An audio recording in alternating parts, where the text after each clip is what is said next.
Hey everybody, welcome back to another episode of our Chilli side-by-side comparison series.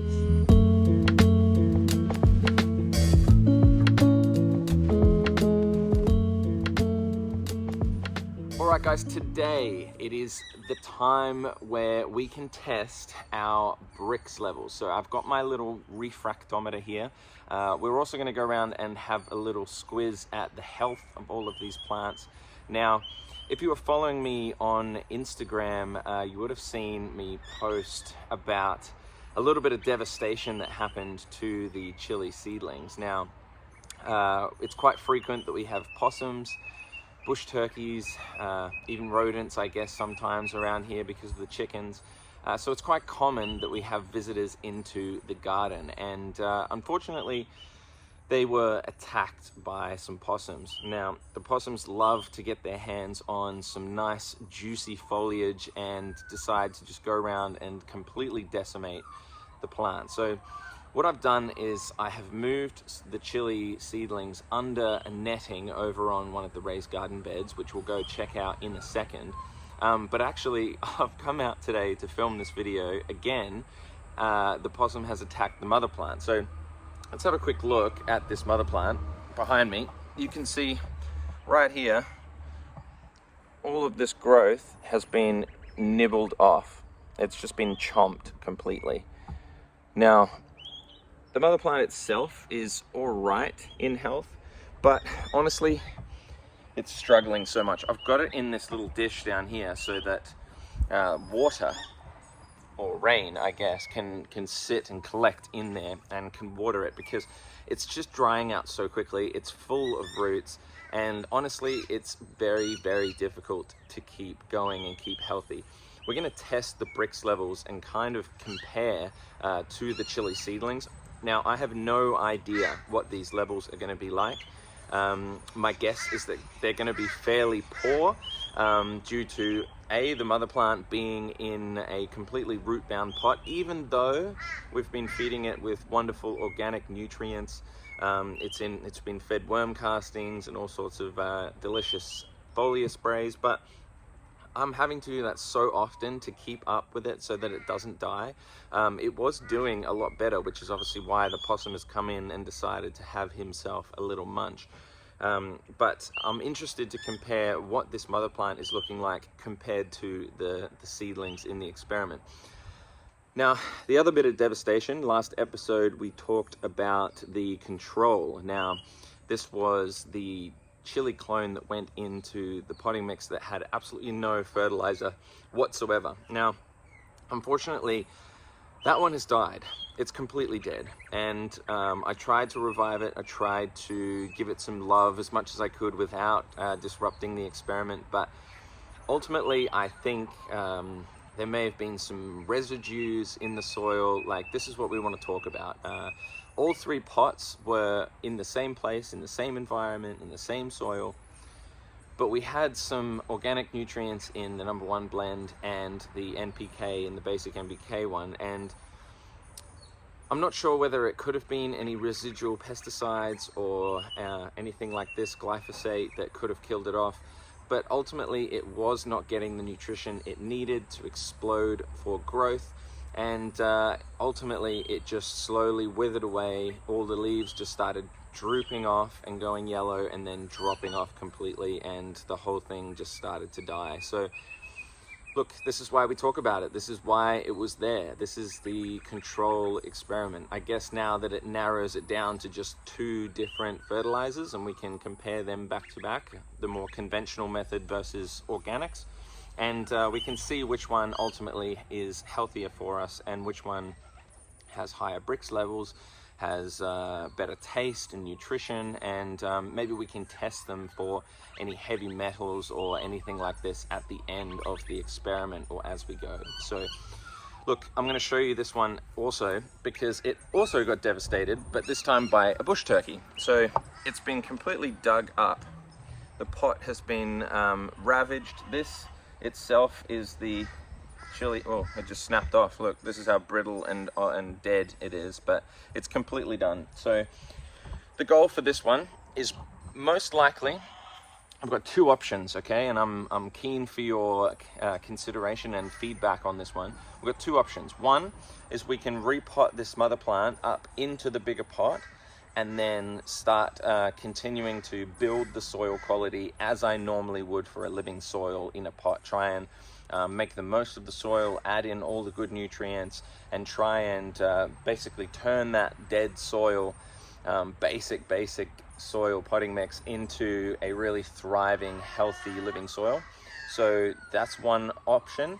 The second option is to demonstrate how we might use cover crops to bring some soil life back to that without repotting it in. Basically just try and turn the soil. Maybe we could do both, actually. Now just thinking about it, maybe we can put the cover crop in, sow some seeds, grow the cover crop up, chop and drop, and then throw the mother plant in there and continue on from there. So maybe that's the option. So we'll look at that next episode. So first things first, I'm going to try and test the BRIX levels using this refractometer of this mother plant. We're going to start with that, then we'll move over to the seedlings themselves. This little device, if you haven't seen one before, I just got this one off Amazon, super cheap.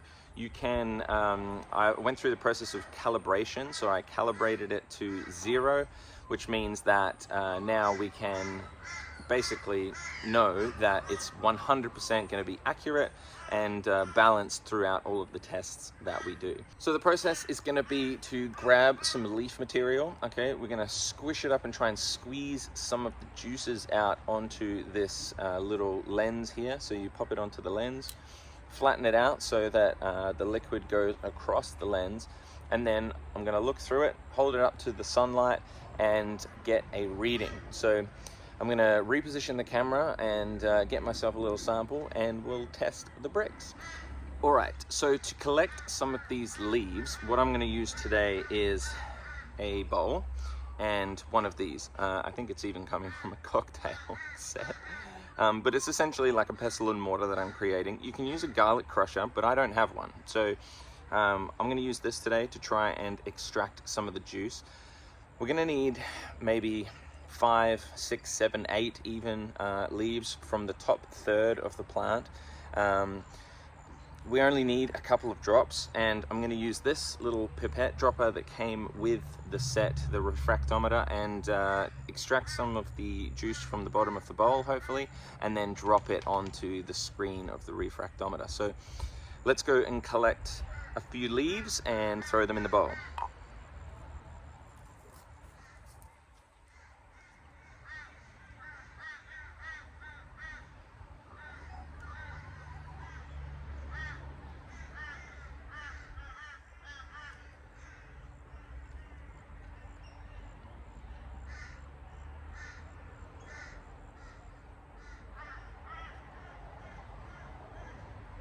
All right, so I've got a few leaves. I'm gonna start crushing them up with this pestle and mortar. First things first though, just sort of give them a little crumple with my fingers so it's a little bit easier to do so.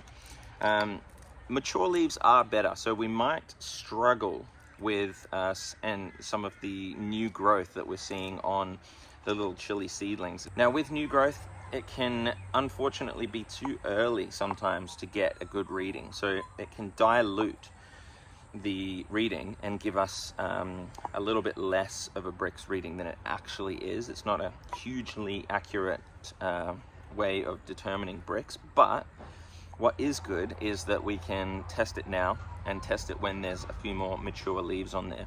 I just really wanted to get in and do that, especially whilst this mother plant is here in somewhat of a good condition. Unfortunately, diseased leaves and unhealthy leaves also give it an inaccurate reading of what this plant might actually be like. So, you know, we're trialing and erroring, you know, we're first having a go. We're going to see what these readings are and then kind of test them out as we go. So there's a bit of juice starting to come out. You can kind of see it's starting to come out now. So I'm going to try and collect a couple of droplets, and hopefully we'll get a decent enough reading. Great, so I don't know if you can see, but there's some liquid down the bottom there. So I'm going to extract that. Use the pipette.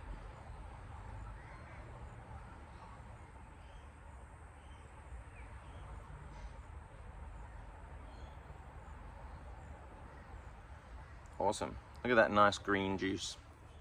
Okay, so I'm gonna flick back the refractometer and I'm gonna squeeze a few drops onto this screen.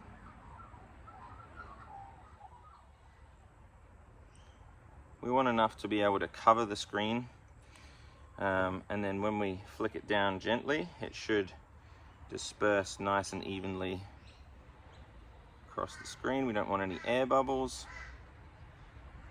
Beautiful. So I don't know if you can see that. There we go, but it's completely green. It's dripping away. So I'm now going to take a reading. So I'm going to look up to the sky. Honestly, that's a pretty good reading. To me, it's sitting around 12 to 14, which is actually quite good. Anything above 12 is a pretty good reading. So to be honest, that's actually doing a lot better than I thought. On this refractometer, you can see, it's hard to show you because I might not be able to film it, but you can see there's a layer of green and then it turns blue. So the top half of the blue is not where we are, but the first layer of green, the amount of green that goes up to, and you can sort of see a line, that gives us an indicator as to where the BRIX levels are sitting. So to me, that tells me that living soil and the food and all the nutrients that I've been putting in there is paying off. Even though the plant is under stress, it means that it's maintaining a higher sugar content, higher nutrient level, and is overall gonna produce better chilies.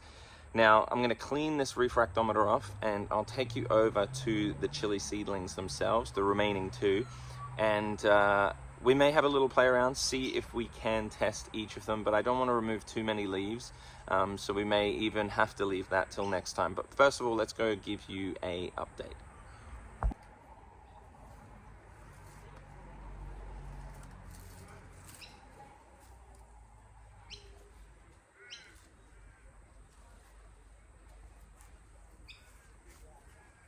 Okay, you might not be able to see because this basil is in the way. It's still growing out of the garden bed below, but maybe I'll take you over. So here is our #1 blend. We can see that there is new growth starting to push out since the entire thing was decimated, which is nice to see.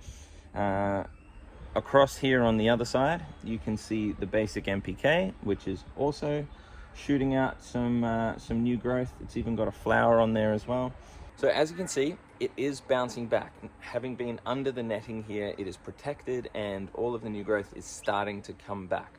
There's one mature leaf here on the #1 blend, but unfortunately there's definitely not enough on either to be able to take a accurate reading. So what we're going to do is wait another week or two, really allow these leaves to mature, allow them to basically bounce back as much as possible, and then we'll take a reading and compare it to the astonishing, really, mother plant over there that got a 12. So it'll be really interesting to see how these are faring in the new soil and whether there's any difference between the two at such an early stage. Now, hopefully, we're into February now. I'm hoping that we're still gonna get some chilies and the heat is gonna still be enough to get some chilies this season round.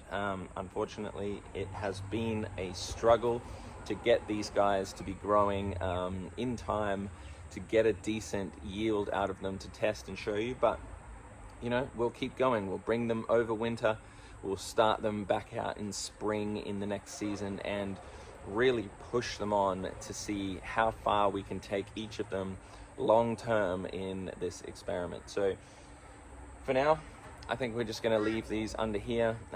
They've got, as I saw, some wonderful basil here that's growing next to it as well. Smells beautiful, smells gorgeous. So they're nice and protected under here, and they're going to be well looked after. So fingers crossed we get absolutely no more ways that these guys can be attacked and stressed out. They're very resilient so far, so let's see how we go. All right, so to finish up, what did you think? Let me know in the comments what we should do with this mother plant. Does it go into that third container where the control experiment was? Should we run cover crop first in there to see whether we can grow up some cover crop and turn it into a little bit of a experiment of bringing terrible potting soil back to life and back to thriving living soil with worms and all of the above. I think that's a good idea, but please, I'm after as much community feedback as possible. I want to do this with you guys. I want the experiment long term. It's really showing, you know, how difficult it is to keep it in smaller containers. So the more soil we have, the bigger soil battery we have, and the more chance of success. So let me know how you went with this episode, what you thought, and thank you very much for watching. We'll see you again really soon.